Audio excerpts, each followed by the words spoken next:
On July 17, 1944, a cargo ship loaded with ammunition exploded at Port Chicago, California, destroying 2 ships and killing 320 men.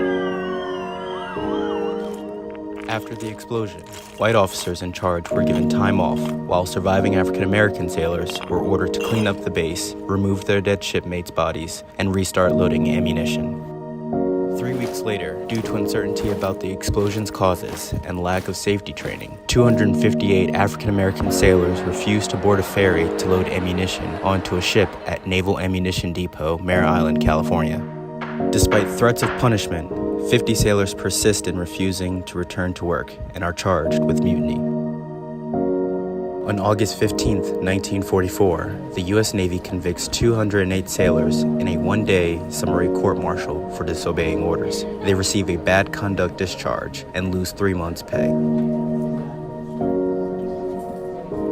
On October 24, 1944, the Navy convicts the remaining 50 sailors, known as the Port Chicago 50, of mutiny in a general court-martial. They receive a dishonorable discharge, 15 years of hard labor confinement, reduction to rank E1, and total forfeiture of pay.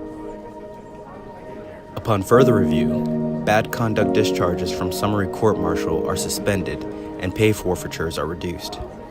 Dishonorable discharges from general court-martial are suspended and the confinement period is reduced from 15 years to between 17 and 29 months. In 1946, one defendant from the general court-martial has his conviction overturned by a medical survey board which found him incompetent to stand trial. In 1993, a summary court-martial conviction is set aside for insufficient evidence. In 1999, President Clinton pardons one of the defendants convicted of mutiny.